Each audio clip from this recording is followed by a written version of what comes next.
Nous voilà arrivés un peu au terme de la Semaine Sainte.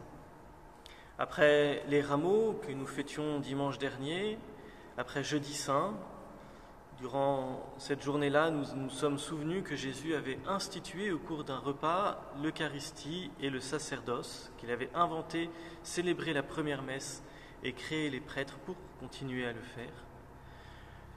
Nous avons fait mémoire hier ensuite de la fin de la vie terrestre de Jésus avant sa résurrection, son arrestation, le fait qu'il a été maltraité, torturé, humilié, puis sa condamnation à mort, son chemin de croix, sa mort sur la croix, et puis sa mise au tombeau.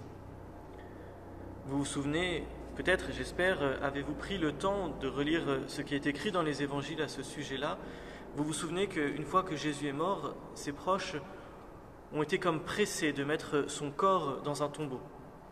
Le soir allait tomber et c'était le soir du Shabbat, et même plus particulièrement de la fête de la Pâque juive. Et donc, durant cette fête-là, on ne pouvait rien faire, on ne pouvait pas travailler, on ne pouvait pas prendre soin des corps. Et si les amis de Jésus ne voulaient pas que ce corps reste sur la croix, il fallait se dépêcher de le mettre dans un tombeau. C'est ce qu'ils ont donc fait, et ensuite ils sont rentrés chez eux, certainement très tristes, peut-être un petit peu désespérés même, pour vivre cette Pâque juive le cœur lourd. Mais dès que la fête de la Pâque est terminée, ils se sont précipités pour aller prendre soin du corps de Jésus. C'est-à-dire qu'ils sont revenus dans le tombeau où Jésus était avec les aromates, les vêtements, les linges nécessaires pour prendre soin de ce corps mort et l'ensevelir dignement. Seulement, quand ils arrivent pour faire ça, en particulier quand Marie-Madeleine arrive pour faire cela, le corps n'est plus là. Tout de suite, elle comprend, si le corps de Jésus est absent, c'est que Jésus est ressuscité. Il l'avait annoncé, effectivement, on n'avait pas bien compris, mais il l'avait dit. C'est-à-dire que si son corps n'est plus là, c'est qu'il est vivant. Et alors Marie-Madeleine court prévenir les apôtres, et ce geste-là lui donne un titre qui est probablement le plus beau titre qu'on puisse lui donner, c'est apôtre des apôtres. Apôtre, ça veut dire envoyé. Elle est envoyée à ceux qui seront ensuite envoyés dans le monde pour annoncer que Jésus est ressuscité, qu'il est vivant, qu'il a vaincu la mort, qu'il est plus fort que la mort. Les apôtres ensuite viennent eux-mêmes constater, Pierre et Jean en particulier arrivent et font le constat que le tombeau est vide et que donc Jésus est ressuscité. Cet événement de la résurrection, ce fait-là de la résurrection, c'est comme une clé de voûte pour notre foi chrétienne. Vous savez, une clé de voûte, dans une voûte en pierre, c'est la petite pierre qui est en haut, à l'intersection des deux arcs. Cette pierre, elle peut être très modeste, mais si elle n'est pas là, tout le reste s'effondre. La simple présence de cette pierre permet que l'arc tienne bien et que la construction soit solide. L'événement de la résurrection de Jésus, c'est la même chose. C'est un événement qui semble assez modeste, on a seulement quelques petits témoins, mais ces témoins sont d'une grande fiabilité. Ils ont offert leur vie pour rendre témoignage de cet événement-là. Si donc le Christ est vraiment ressuscité, tout son enseignement, tout ce qu'il a fait, tout ce qu'il a dit, prend un poids, une autorité nouvelle, et donc nous apporte une espérance. Celle que notre vie a définitivement un sens désirable qui est de vivre en Dieu et de vivre avec Dieu. Cet événement-là, il n'y en a pas eu des millions de témoins.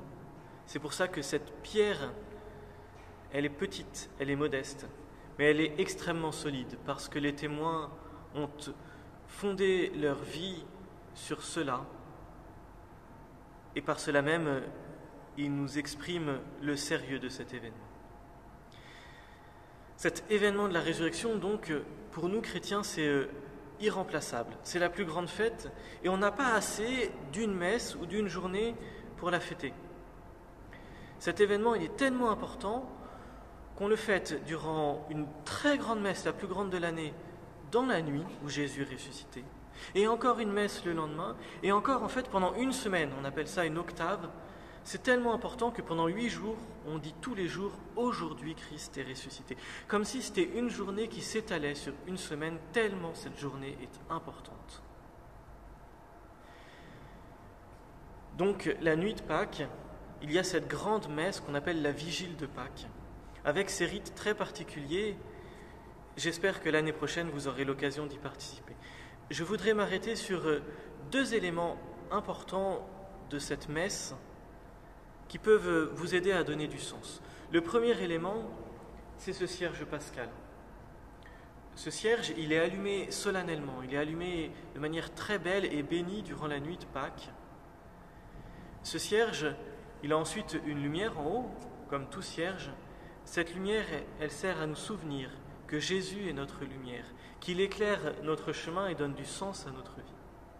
Vous savez que ce cierge, il sert à 3 occasions. Il sert durant le temps de Pâques. Durant tout le temps de Pâques, il sera près de l'autel, dans le cœur, allumé à chaque messe. Et ensuite, il sert 2 fois dans chacune de nos vies. La première, c'est le jour de notre baptême. Ça nous permet de nous souvenir que si nous sommes baptisés, c'est dans l'événement qui s'est passé à Pâques. C'est grâce à la mort et à la résurrection de Jésus que nous pouvons entrer dans cette même dynamique de vie. Et la deuxième occasion de notre vie où ce cierge sera utilisé, c'est le jour de notre enterrement. Il exprimera notre espérance que notre mort physique n'est pas la fin de tout, mais que comme Jésus et à la suite de Jésus, nous pouvons à travers la mort passer vers une autre forme de vie, une vie différente, une vie qui nous est peu accessible parce que nous ne la connaissons pas encore bien, mais une vie bien réelle, Jésus l'a prouvé. Donc ce cierge pascal, ce beau cierge est le premier élément que je voudrais vous inviter à vivre, à intérioriser durant cette nuit de Pâques. Peut-être depuis chez vous, pouvez-vous faire de ce cierge qu'il soit l'élément qui vous permet de faire mémoire des dons reçus par votre baptême. Faites mémoire, rendez grâce pour le don immense du baptême qui vous a été fait en Jésus. Et le deuxième élément que je vous propose de garder en mémoire pour ce soir, c'est un élément un peu plus exigeant, qui va demander un peu plus d'effort, mais ça vaut le coup. C'est de prendre ou de reprendre les lectures qui sont données durant cette vigile de Pâques. Alors à la messe de cette vigile, il y a beaucoup de lectures. Il y en a 7 et en fait même encore plus.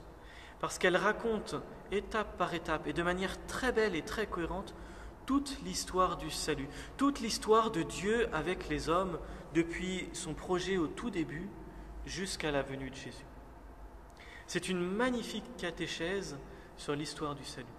Prenez ces textes-là, relisez-les, lisez-les, intériorisez-les et prenez conscience que ces textes vous concernent, que vous avez votre place dans cette histoire qui vous précède, certes, et qui se poursuivra après vous, mais dans laquelle vous avez une place. Et cette histoire, c'est aussi votre histoire. L'histoire sainte, c'est l'histoire de Dieu avec les hommes, mais c'est aussi l'histoire de Dieu avec chacun d'entre nous. Alors prenons le temps de lire, de relire, d'intérioriser cette histoire sainte à travers les textes de la liturgie qui nous sont donnés pour la vigile de Pâques. Voilà, je vous mets en lien sous cette vidéo les textes de cette liturgie. Prenez-les pour vous, intériorisez-les, ce sera pour vous un magnifique trésor.